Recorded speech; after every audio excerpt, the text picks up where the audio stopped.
طبعا. أعوذ بالله من الشيطان الرجيم. بسم الله الرحمن الرحيم. الحمد لله وحده، والصلاة والسلام على من لا نبي بعده، صلى الله عليه وعلى آله وأصحابه ومن تبعهم بإحسان إلى يوم يبعثون. السلام عليكم ورحمة الله وبركاته. الحمد لله tuliweza kumaliza katika maelezo ya kisa maarufa cha ndovu na watu wa ndovu, Abraha na jeshi lake waliojaribu kuivunja Kaaba tukufu, na Allah subhanahu wa ta'ala akawa ni mwenye kuwaangamiza. Na tukawa tumetaja vile vile kabla ya hapo hali ilivyokuwa Jaziratul Arab kabla ya Uislamu, na kwa kuzaliwa Mtume sallallahu alaihi wasallam. Wakati wa kuzaliwa Mtume sallallahu alaihi wasallam kumetokea miujiza kadha wa kadha ambayo kwamba imenakiliwa katika vitabu tofauti tofauti wakati wa kuzaliwa kwake Mtume sallallahu alaihi wasallam, na hatutoweza kupata kuvipitia visa vyote, hasa kwa sababu kama tulivyotaja mwanzoni tulipokuwa twataja katika ukusanyaji wa maelezo ya sira hii ya Mtume sallallahu alaihi wasallam, ni kuwa kumekuwa na umakini mkubwa katika suala la mapokezi, na Mtume sallallahu alaihi wasallam akiwa yuzaliwa, mamake Amina wakati yumzaa alaihi salatu wassalam, Abdullah bin Abdul Muttalib ambaye kwamba ni babake Mtume sallallahu alaihi wasallam, alikuwa safarini akielekea Sham ambayo ni present day Syria, lakini akikaribia mji wa Madina akawa ni mwenye kupatana na ajali yake, akawa ni mwenye kufariki, na wakamzika karibu na mji wa Madina. Kwa hiyo babake Mtume sallallahu alaihi wasallam amefariki kabla ya kuzaliwa Mtume alaihi salatu wasalam. Na Mtume sallallahu alaihi wasallam alipokuwa azaliwa,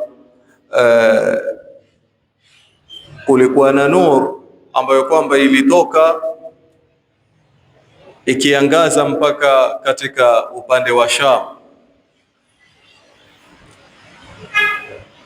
wakati anapozaliwa Mtume alayhi salatu wassalam, na ikawa yenye kutafsiriwa kuwa ilikuwa yenye kumaanisha hii nur ambayo kwamba ilikuwa yatoka wakati wa kuzaliwa kwake ikaangaza katika upande wa Sham, maana yake ni risala yake kuufikia ulimwengu mzima. Na ziko hadithi vile vile Mtume sallallahu alaihi wasallam akizungumzia juu ya kizazi chake, juu ya ukoo wake, sababu Allah subhanahu wa ta'ala yasema, Allahu a'lamu haithu yaj'alu risalatahu. Allah subhanahu wa ta'ala yajua zaidi pale ambapo kwamba yuiweka risala yake. Kwa hiyo tumaanisha nini? Mkuwa Allah subhanahu wa ta'ala hakuchagua tu mmoja katika waja wake na akawa ni mwenye kumjalia ndiyo mjumbe wa mwisho. Allah subhanahu wa ta'ala alichagua mbora, alichagua the best katika viumbe wake, katika waja wake, katika mitume wake, basi ndio akajaliwa yeye ndio wa mwisho alayhi salatu wassalam. Katika kila spectra ndiyo chaguo best la Allah subhanahu wa ta'ala kuletwa kwetu sisi. Na kama tunavyofahamu sisi, kawaida ya mambo, uzuri wa jambo huwa katika mwisho wake. Uzuri wa jambo huwa katika mwisho wake. Hebu niambie, mtu amepita hizi kuanzia huko nursery school, ibtidai, yupita vizuri, akawa ni mwenye kupita alipofika high school akapita, university amfika akaanguka. Kuna mtu atamchukulia kwa thamani msu. Lakini mtu aanguke primary school, aanguke high school, labda bambonye bambani, asipite kisawa sawa, lakini ajikaze, labda achukue diploma yake, kisha alafu achukue degree yake iwe mzuri. Mbeleni mambo yakiwa mazuri, mwishowe mambo yakiwa mazuri, kila mmoja ataona uzuri wako. Hii ni katika maisha yetu tu ya kibinadamu. Yani leo mtu ataanza kuwa mwanabiashara bora, kisha alafu baadaye akafilisika, basi kila mmoja atasema yule nini? Ni failure. Lakini akapitia hali ngumu, kisha baadaye akatajirika, kila mmoja atamwangalia, atampigia mfano. Sasa hii ni katika masuala yetu ya kidunia, ambayo kwamba mambo ya chini. Kaif kuhusu Allah subhanahu wa ta'ala, ambaye kwamba ndiyo mbora katika upangiliaji na katika jambo lake zuri na kubwa zaidi katika suala la risala. Mtume wa mwisho lazima alikuwa atajaliwa ndiyo bora zaidi kuliko wale ambao kwamba wametangulia, kwa sababu angalia material yote ya Allah subhanahu wa ta'ala katika wajumbe ambao kwamba wamewatumiliza, waja wake wa bora, visa vyao ni mifano ya hali ya juu. Kwa hiyo Mtume sallallahu alayhi wasallam, yani kama khitamuhu misk,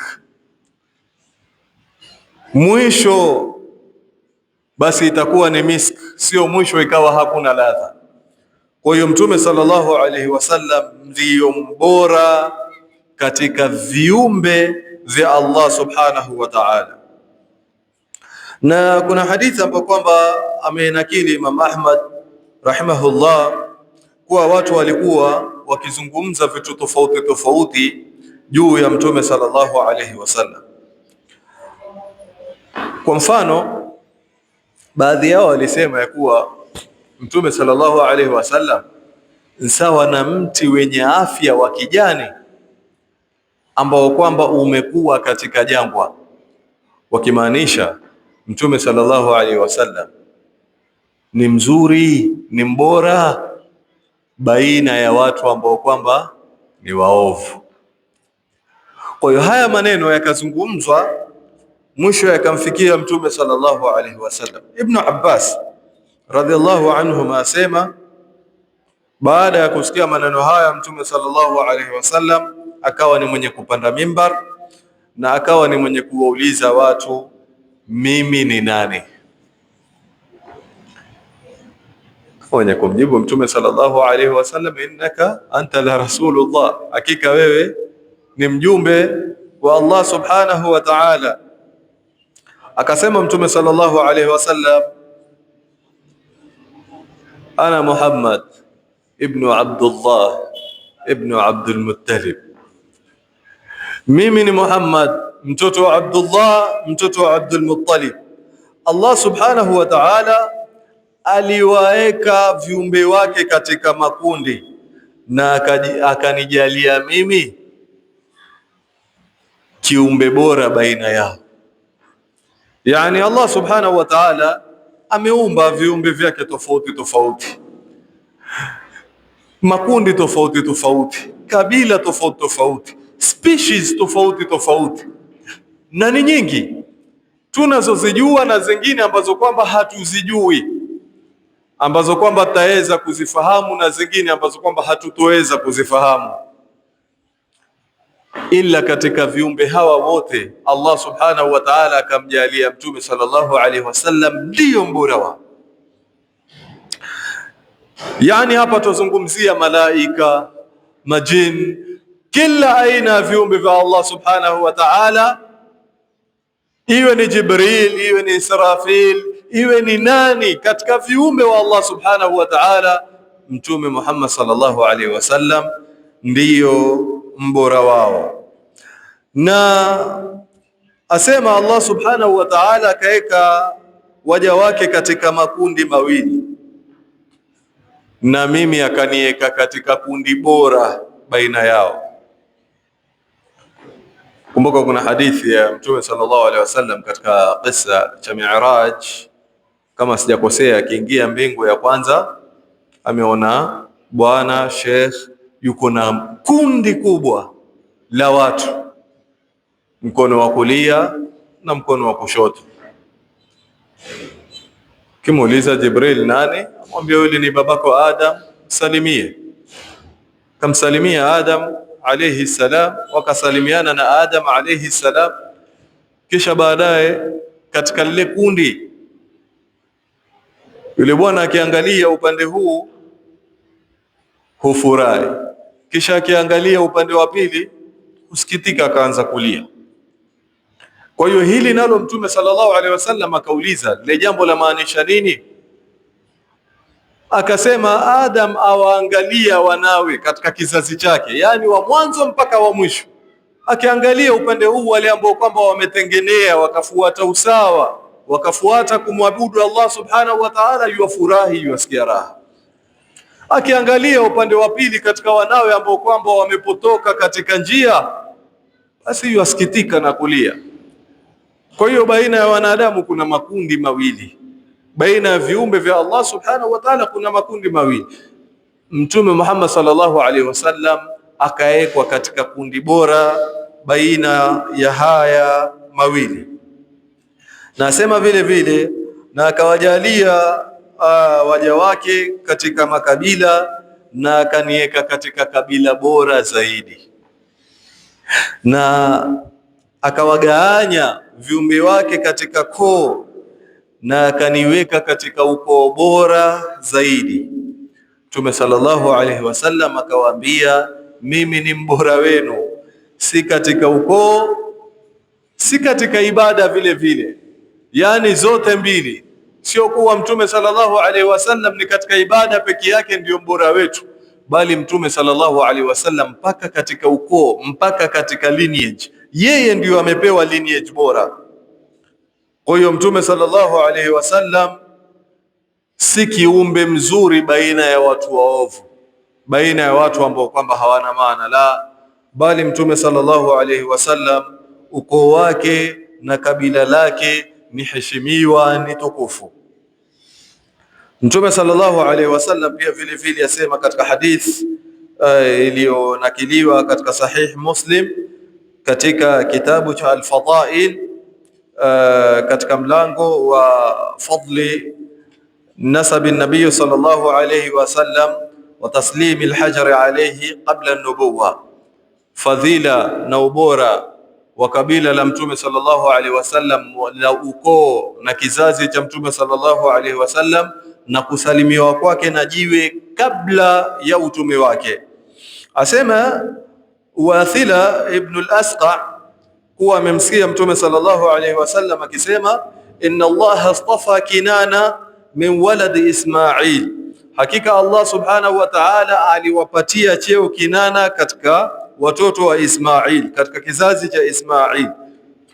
Wastafa Quraishan min Kinana, na akawapatia utukufu, akawapatia cheo Makuraish kutokamana na kabila la Kinana. Wastafa min Quraish bani Hashim, na baina ya Makuraish akawapatia cheo Banu Hashim.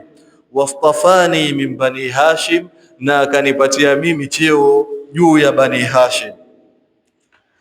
Na vile vile, kwa hiyo hapa twafahamu Mtume sallallahu alaihi wasallam hadhi yake kwetu sisi na baina ya viumbe wote si hadhi ya kiibada peke yake, hii anayo, na hadhi ya kizazi pia yuko nayo Mtume sallallahu alaihi wasallam.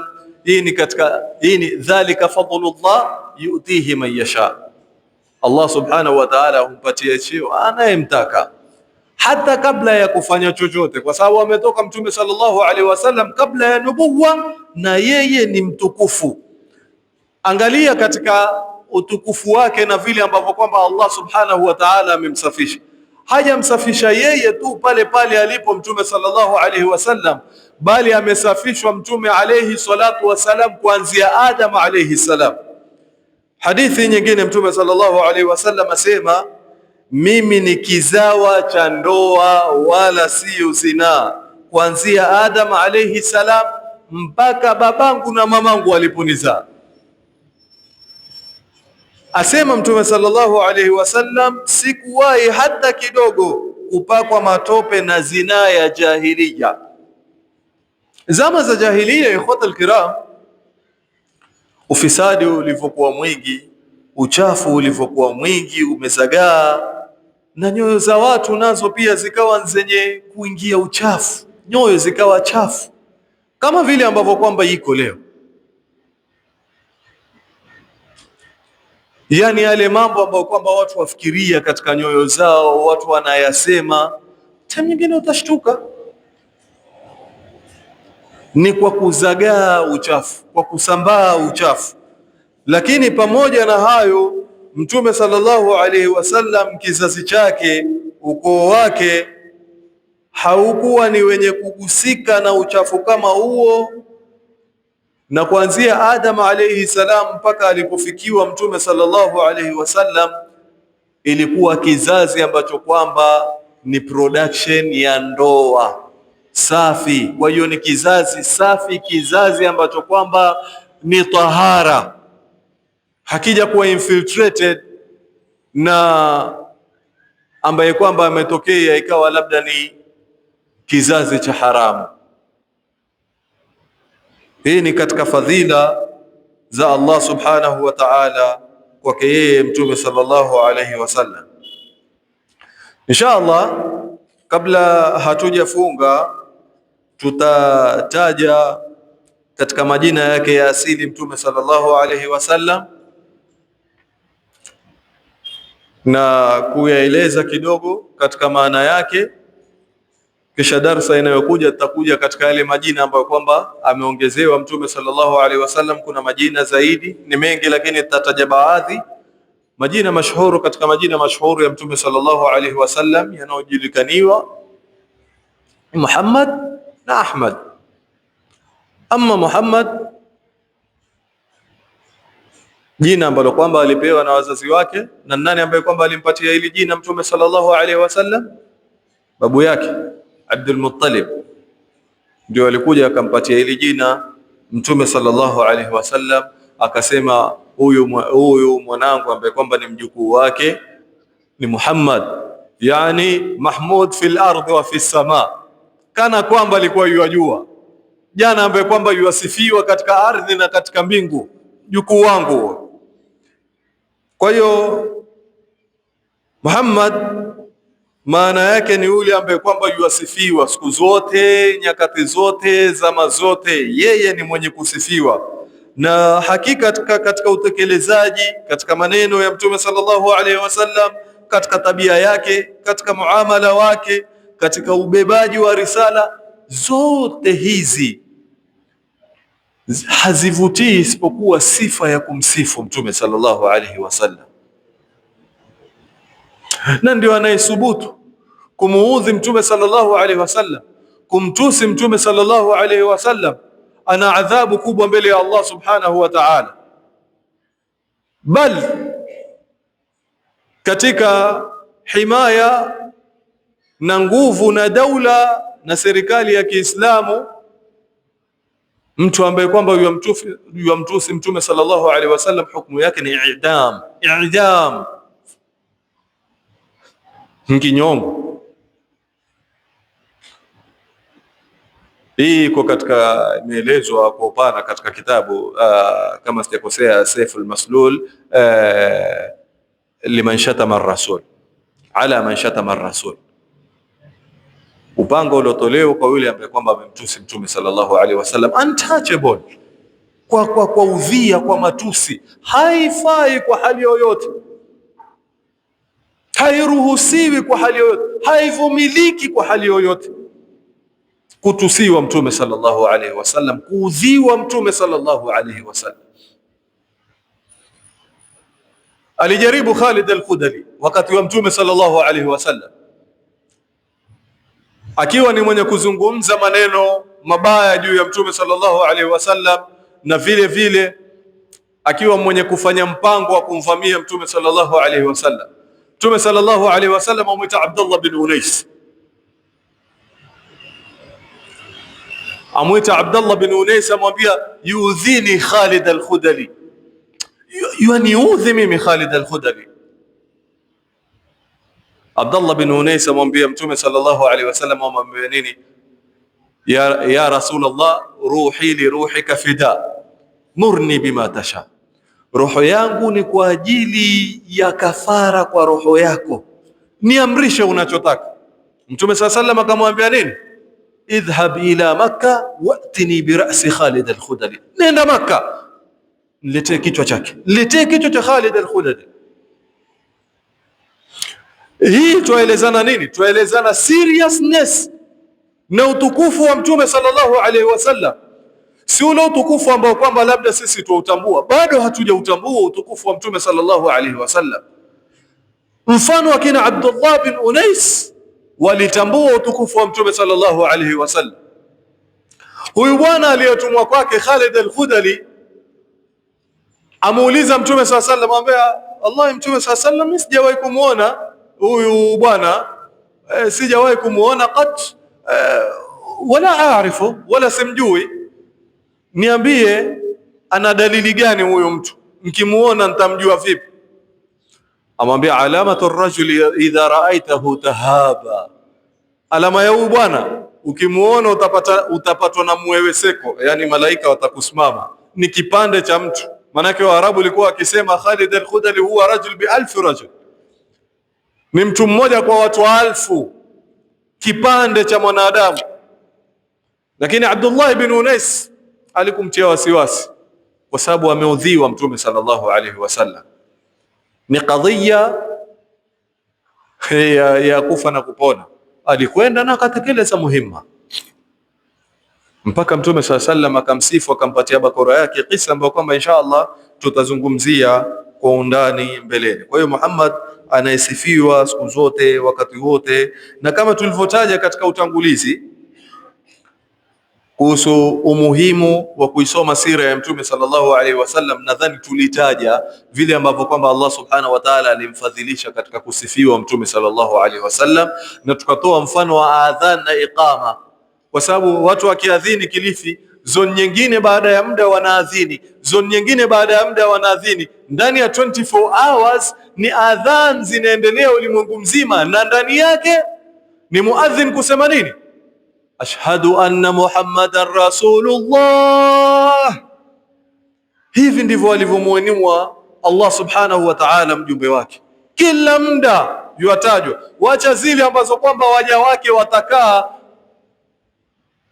wamuombee swala kwa Allah subhanahu wa ta'ala, Allahumma salli ala Muhammad wa ala ali Muhammad, Allahumma salli ala Muhammad wa ala ali Muhammad. Wacha hizi darsa ambazo kwamba twazizungumza na ziko kila mahali. Kuna adhana ambayo kwamba lazima itaadhiniwa na iqama ambayo kwamba watu watakuwa ni wenye kuisimamisha. Kwa hiyo Muhammad kama ilivyo jina lake, hakuna mwenye kusifiwa katika viumbe wa Allah subhanahu wa ta'ala kama Mtume Muhammad sallallahu alaihi wasallam. Ama la pili ni Ahmad, na Ahmad ambayo kwamba ndio mzizi wa Muhammad. Ahmad hii sasa tofauti kidogo, ni mwenye kumsifu, mwenye kusifu zaidi, nayo hapa yalengwa kumsifu Allah subhanahu wa ta'ala. Ahmad mwenye kusifu zaidi, mwenye kumsifu zaidi Allah subhanahu wa ta'ala, na hakuna katika waja wa Allah subhanahu wa ta'ala ambaye kwamba alimwabudu Allah subhanahu wa ta'ala haki ya kumwabudu na kumsifu Allah subhanahu wa ta'ala haki ya kumsifu zaidi ya Mtume sallallahu alaihi wasallam.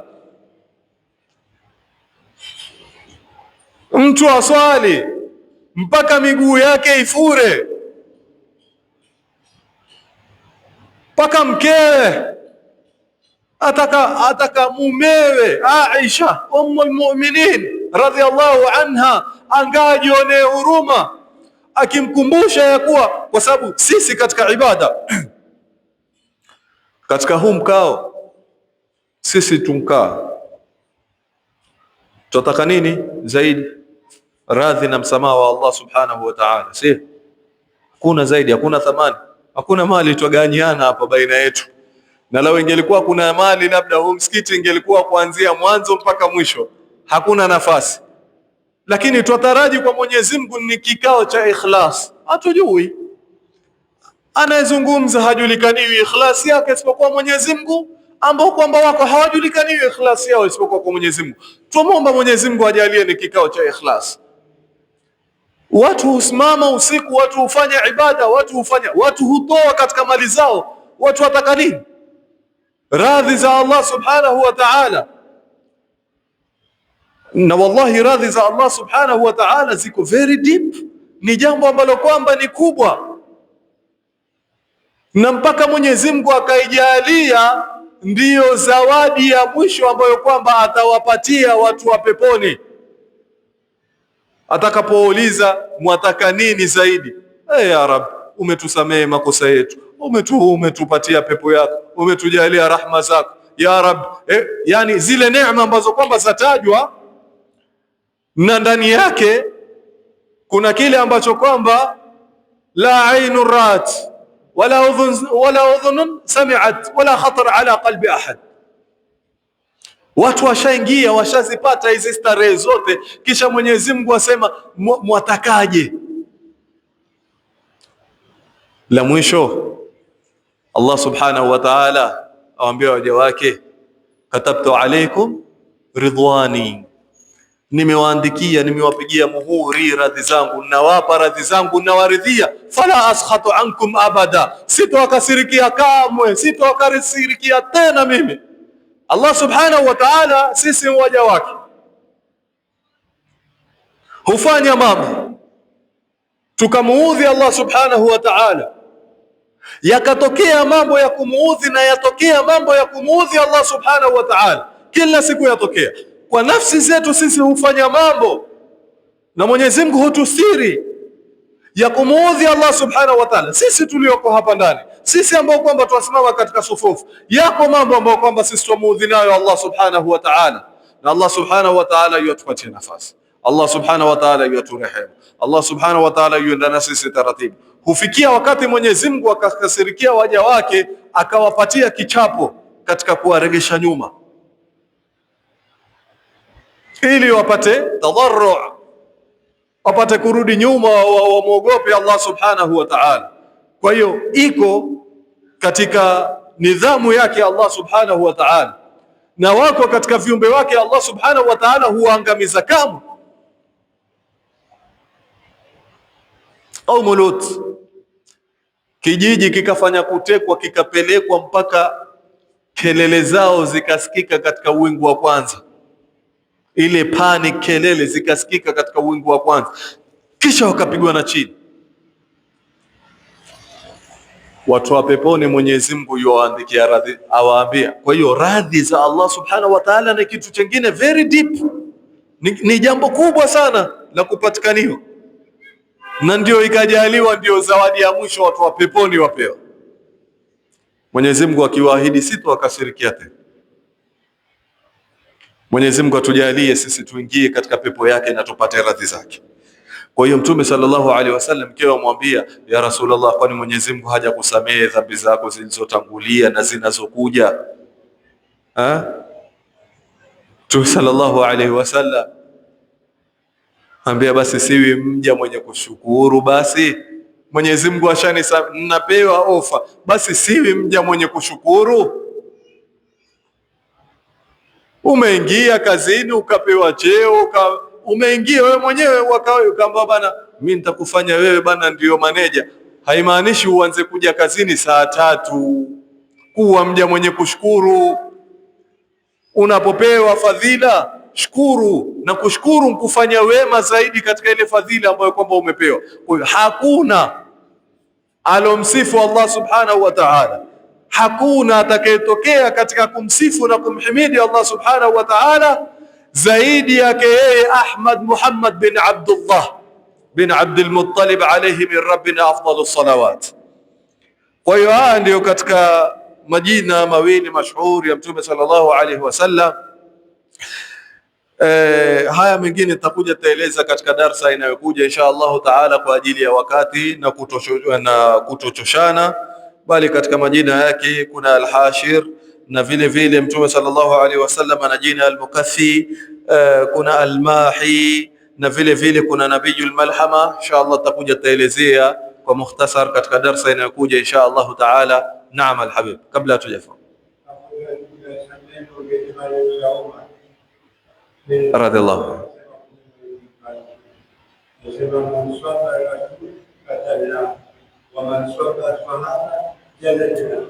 kweli, ambaye kwamba atamtusi Mtume sallallahu alaihi wasallam tutamhua, na ambaye kwamba atawatusi maswahaba tutamtia mboko, sivyo? Barakallahu fik. الله سبحانه وتعالى تجلسك من الذين يستمعون القول يتبعون احسنه. سبحانك اللهم ربنا بحمدك اشهد ان لا اله الا انت استغفرك واتوب اليك. سبحان ربك رب العزه عما يصفون وسلام على المرسلين الحمد لله رب العالمين. جزاكم الله خيرا.